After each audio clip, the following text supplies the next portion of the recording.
All right, so we're back. As you can see, clearly the install went pretty well. We got the unit installed in the car, and I'm just gonna go over little things, little issues I had, just a quick rundown of how to actually do it. And yeah, let's get into it. All right, so if some of you might know, I did not end up using some of the parts that came. I have the facelifted model, the 2015 Plus, my Mercedes, the 2016.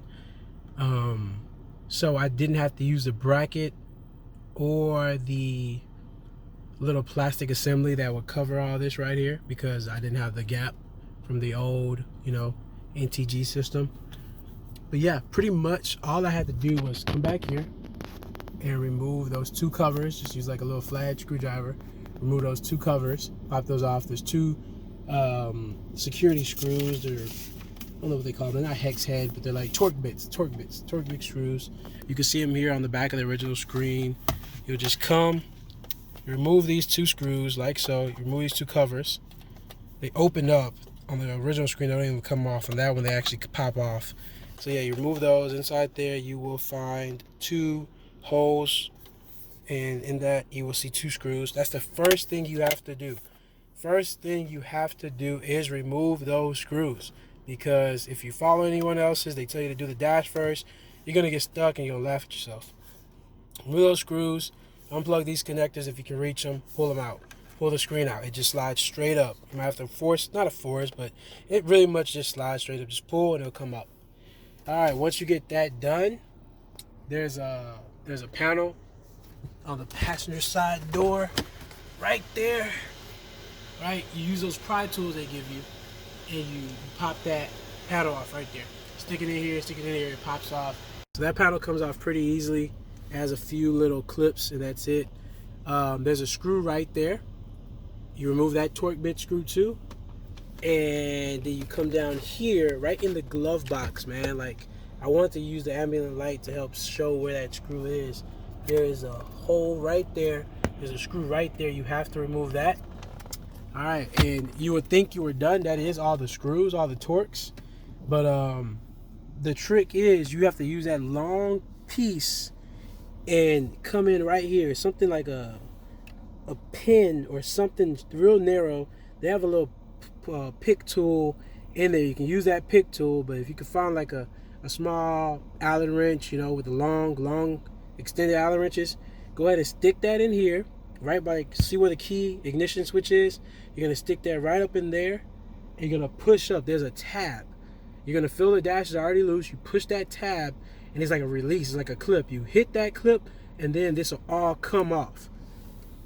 And again, you can't take that off until you take off the original screen. Once you take that off, you take off the dash. It's super easy. There's 3 connectors here to remove. You unclip those, and then you get to the radio. The first thing you're going to have to do is pop back these 2 tabs back there on the back of the screen. There's 2 of them. They're going to give you access to screw ports that are Phillips or Torx. I couldn't tell yet. They're torque bits. So it gives you access to those torque bits. Again, they give you tools, so you'll be able to reach those and get that knocked out pretty easily. All right, man. I've already got into it. Got stuck. Had to call some help. But just to make sure y'all get this part down, first thing you want to do is remove this cover right here. There's a cover right here on the side. You just use the prise. It goes pop, comes off, right? Easy. Twist, comes off. You remove this 1T25 or whatever. It's a Torx bit. They give you tools, but it's a Torx bit. You remove that one. Remove that one. Then you come under the dash, like under the dash. Let me see how I can make the light come on. You're going to come under the dash. There's another T25 right there. It's sitting right there. You can kind of see the little metal tab it was sitting in.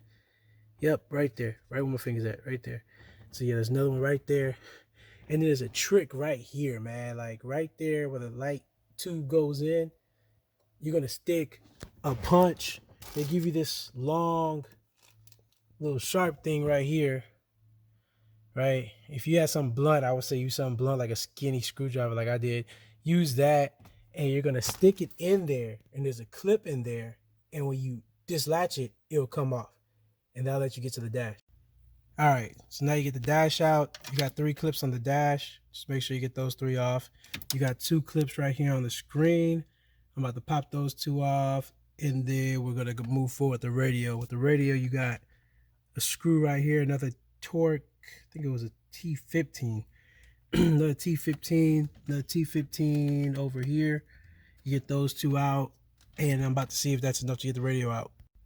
Just a tip, when you're unscrewing this torque right here, when you're unscrewing the screw, make sure that that's all the way down.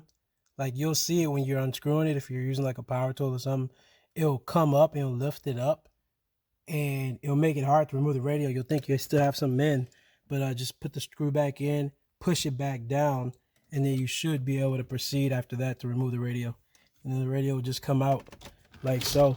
You'll know because when you're pulling it, if it's tough, you might actually start pulling off the faceplate, and then just stop right there and go ahead and go back in and get that piece out. Just a quick reference between the new screen and the old screen.